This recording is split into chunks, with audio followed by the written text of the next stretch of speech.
Bapak Presiden yang kami hormati, Bapak Presiden telah menganugerahkan bintang Mahaputra kepada saya, yang berarti Bapak mempercayai kredibilitas dan pandangan saya mengenai politik luar negeri. Karena itu, saya juga merasa memiliki tanggung jawab moral untuk menyampaikan pesan apa adanya. Your friend is he who tells you the truth, not he who agrees with you. Sebagai sahabat lama Bapak, saya mewakili komunitas hubungan internasional dan banyak rakyat Indonesia menghimbau Presiden Prabowo untuk secara signifikan mengurangi perjalanan ke luar negeri dan tidak menganggap remeh jeritan publik mengenai hal ini. Dalam perhitungan kami, dari seluruh pemimpin dunia, Presiden Prabowo telah menjadi kepala negara yang paling sering melakukan perjalanan ke luar negeri. Semenjak menjabat menjadi presiden, 1 dari 6 hari dihabiskan beliau di luar negeri. Dan tidak heran kalau ada yang beranggapan bahwa ini tidak lazim dan di luar batas kewajaran. Dan sangat tidak mungkin dalam 18 bulan ke depan, Presiden Prabowo terus melakukan kunjungan internasional dalam frekuensi yang sama tingginya. Kunjungan kepala negara ke luar negeri memakan biaya yang besar dan bahkan sangat besar. Ini termasuk biaya rombongan tim pendahulu, biaya pesawat, biaya hotel, biaya logistik, biaya konsumsi, biaya protokoler dan pengamanan, biaya uang harian untuk seluruh delegasi dan perangkat pendamping, dan berbagai biaya lainnya. Satu perjalanan ke luar negeri bisa keluar puluhan, bahkan ratusan miliar. Karena itu saya ada 5 saran. Pertama, untuk menjaga komunikasi dengan pemimpin dunia lain, kami menyarankan Presiden Prabowo lebih mengandalkan video call atau Zoom call atau telepon. Pengalaman saya, suatu kunjungan bilateral biasanya hanya berpusat pada satu pembicaraan yang berlangsung selama 1 jam atau paling banter 2 jam. Dan selebihnya basa-basi, jamuan, dan seremonial yang biasanya tidak perlu.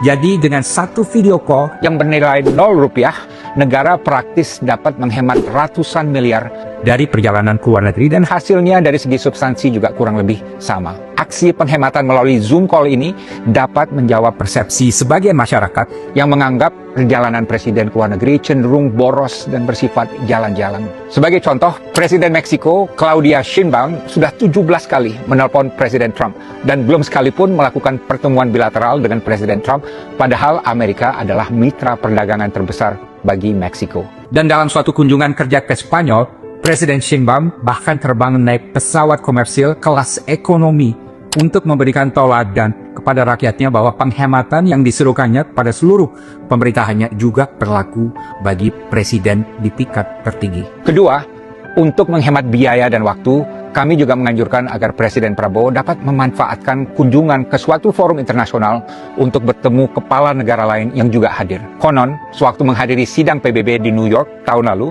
Presiden Finlandia Alexander Stubb, yang merupakan pemimpin barat yang paling progresif dan pidatonya juga banyak disorot, meminta waktu untuk bertemu dengan Presiden Prabowo di New York, tapi tidak pernah direspon, entah kenapa. Dan dalam KTT ASEAN di Cebu, Filipina baru-baru ini, permintaan seorang kepala pemerintah negara ASEAN untuk mengadakan pertemuan bilateral juga tidak pernah direspon.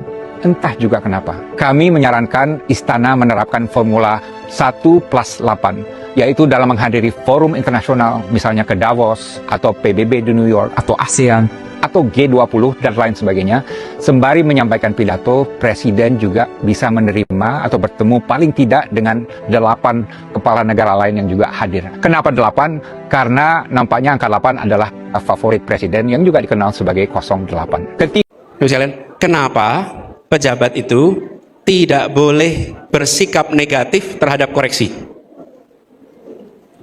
Nomor 1, dia mengeluarkan itu pakai uang rakyat.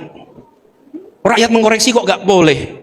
Kalau itu uang sendiri, uang dia sendiri, salah, boleh. Kamu nggak usah koreksi. Uang saya. Tapi ini bukan uang dia.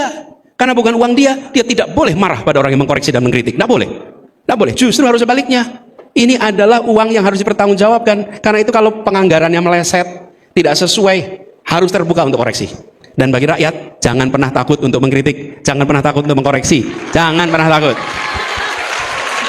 Jadi kalau Anda mengkoreksi dan diintimidasi, balas balik. Memang jenengan uangnya dari mana? Uangnya dari pajak saya, uangnya dari pajak kita semua. Saya berhak untuk mengkoreksi, saya berhak untuk mengkritik. Karena uang yang Anda pakai untuk buat kebijakan adalah iuran dari rakyat Indonesia. Iya, nggak boleh. Jadi buat teman-teman, apalagi kalau mahasiswa, Anda harus kritis. Kritis. Kalau mahasiswa memuji, nggak menarik. Mahasiswa itu bagian mengkritik, nggak apa-apa. Kenapa? Tumbuhkan itu kemampuan berpikir kritis, mengkritik. Nah, jadi teman-teman, ini Akmal tadi, koreksi, tunjukkan di mana salahnya, tunjukkan di mana kurangnya, dan kalau Anda bisa, tunjukkan koreksinya. Tapi kalau Anda nggak bisa ngasih koreksinya, ngasih solusinya, nggak apa-apa. Kadang-kadang kita ketemu dengan pejabat bilang, mbok nggak usah ngeritik terus, kasih solusinya. Lan jenengan dipilih buat bikin solusi kok, gitu. Anda itu dipilih buat ngasih solusi kok. Saya menunjukkan sebatas kritik boleh. Bagiannya mereka yang buat solusi. Bagian rakyat menyampaikan sampai kritik saja, nggak apa-apa, cukup. Sehingga teman-teman, kita akan bisa mengoreksi. Kenapa sih di pemerintahan itu selalu harus ada? Kalau naik mobil, kalau Anda pernah nyetir, ada namanya front view, pandangan ke depan. Terus ada namanya pandangan ke belakang, namanya pakai kaca spion. Pertanyaan, apakah pandangan ke depan dan kaca spion sudah memberikan informasi 360 derajat? Ada namanya blind spot, ya kan? Yang nggak kelihatan tuh pakai kaca spion di sini, nggak kelihatan pakai kaca spion di sini, betul tidak? Nah, rakyat itu sering menunjukkan blind spot. Jadi kalau rakyat menunjukkan blind spot, itu harus bilang terima kasih. Bukan kemudian malah protes. Jadi Akmal, kalau ada kebijakan yang meleset, termasuk MBG, sampaikan kritiknya, sampaikan koreksinya, tunjukkan di mana salahnya, biar pemerintah nanti mengkoreksi. Gitu ya. Nah, ada pertanyaan, ada tadi yang tanya, bagaimana menilai keberhasilan? Kalau menilai keberhasilan, Anda lihat rencananya. Pemerintah berencana membangun 300 fakultas kedokteran. Anda cek, udah berapa yang terbangun sekarang? Pemerintah berencana membangun 300.000 jembatan di pedesaan. Anda cek, udah jadi belum? Menyiapkan MBG, SD, SMP, SMA, dan ibu hamil. Sudah berapa persen yang jadi? Berencana untuk pertumbuhan ekonomi 8%. Anda cek, udah jadi apa belum? Jadi Halo teman-teman, jumpa bersama saya di Politik Dangi. Ya, ini sangat menarik sekali teman-teman. Bagaimana kalau kita melihat ya Anies Baswedan, dan ini beliau ini betul-betul sangat luar biasa teman-teman ya. Ketika beliau menjadi capres ya 2024 ya, kalah teman-teman, namun tidak mengurangi semangat beliau untuk membangun bangsa dan negara ya kan. Dan ini menurut saya sangat luar biasa bagaimana Anies Baswedan. Dan kalau kita melihat teman-teman, bagaimana Anies ini ya menanggapi kasus ya panas Teddy dan Dino teman-teman ya. Ini ketika Dino ya seorang diplomat yang mengkritik perjalanan Prabowo Subianto yang ke luar negeri teman-teman.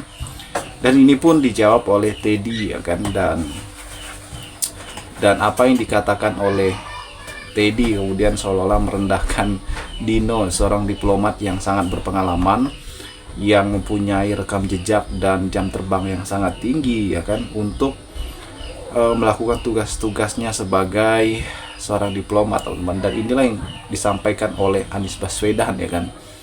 Dan seorang Anies ini adalah seorang yang sangat luar biasa teman-teman. Bahkan kalau kita lihat tweet dari Anies Baswedan yang mengatakan ya bagaimana diplomat tersebut adalah orang yang berpengalaman ya, Dino teman-teman ya.